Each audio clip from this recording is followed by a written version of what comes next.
Et voilà mon chemin dans toute sa rectitude, suivez-le donc, et ne suivez pas les sentiers qui vous écartent de sa voie.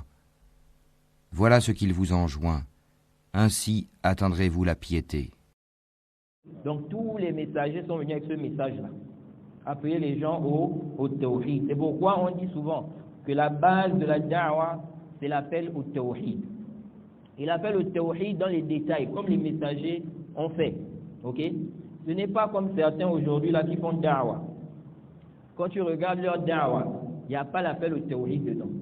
Ils sont dans des choses seulement, n'est-ce pas, qu'ils font pour attirer les gens. Ok? Ils vont être dans des exhortations. Ils sont dans des exhortations. Ils parlent par exemple sur le zina, sur le vol, de laisser le vol, de laisser le zina, l'escroquerie. Ils viennent raconter des histoires. Il y a des gens comme ça. Quand tu viens dans son dars là, c'est seulement des histoires et des histoires. On était là-bas, on était dans tel pays, j'étais un jour dans tel pays, il y a eu kaza kaza. Il y a une histoire qui s'est produite, kaza kaza. Seulement des histoires. Il n'y a pas l'appel au tawhid, la mise en garde contre le shirk, les bid'a, il n'y a pas ça. Quand vous voyez quelqu'un comme ça da'wa, il faut vous méfier.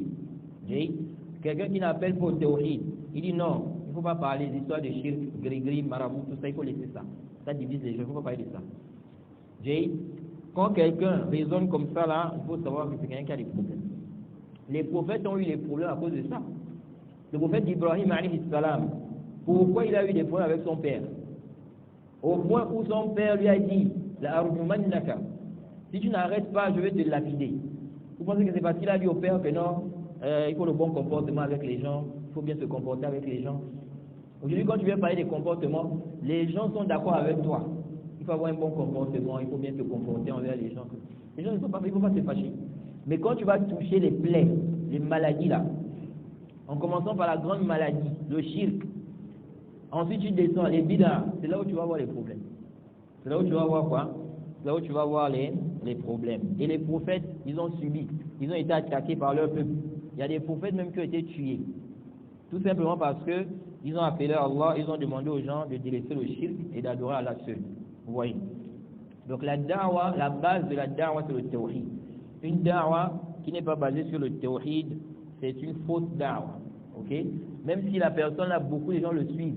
Quand vous écoutez ces audios, ces cours, vous voyez qu'il ne parle pas du tawhid. Il ne met pas en garde contre le shirk, contre les bid'ah. Ok? Lui, il est seulement en train de parler des bons comportements. Ok? Il fait seulement ce qui attire les gens. Okay? Or, le prédicateur, ce n'est pas ça. Le prédicateur, il ne doit pas être là pour chercher à dire aux gens ce qu'ils veulent entendre. Mais il doit leur dire ce qu'ils doivent entendre. Ok? Ce qu'ils doivent entendre. Parce qu'un prédicateur, il est comme un médecin. Ok? Quand tu vas, le médecin, quand tu es malade, quand tu vas à l'hôpital, là, si tu dis au médecin que j'ai mal ici, si le médecin doit te mettre une injection, ou bien, n'est-ce pas, on doit par exemple couper une partie, ok? Il faut forcément qu'on fasse ça.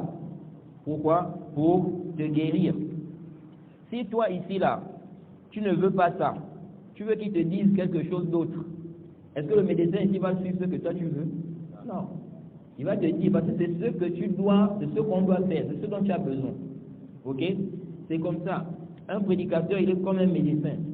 Tu ne dois pas dire non, les gens qui n'ont pas du shirk tawhid, ils vont être quoi? Ils vont être fâchés. Ok? Tu dois leur dire, parce que s'ils sont dans ces maladies-là, toi tu dois les aider à sortir de là.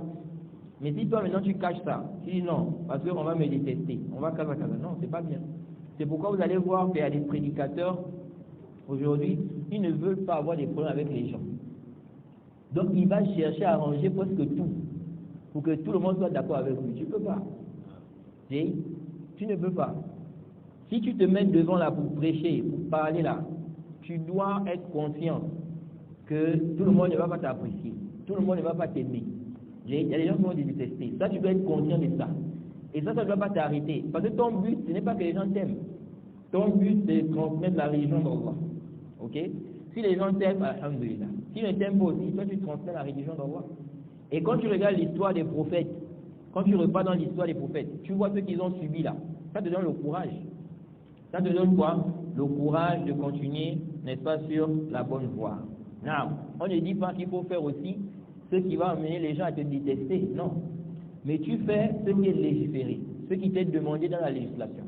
Si maintenant les gens, à travers cela, ils vont te détester, toi tu n'es pas responsable. Le prophète Ibrahim, alayhi salam, il a expliqué à son père qu'il ne doit pas adorer, quoi? Les statues. Ok? Il doit adorer Allah seul. Mais ça, le père n'a pas aimé ça. Il n'a pas aimé ça au point où il a voulu lapider son propre fils. Vous voyez? Donc ici, là, le prophète Ibrahim, alayhi salam, il a dit la vérité à son père, malgré ce qui a découlé de quoi? De cela. Et c'est comme ça la da'wa. Naam. Et quiconque fait scission d'avec le messager, après que le droit chemin lui est apparu, et suit un sentier autre que celui des croyants, alors nous le laisserons comme il s'est détourné, et le brûlerons dans l'enfer. Et quelle mauvaise destination!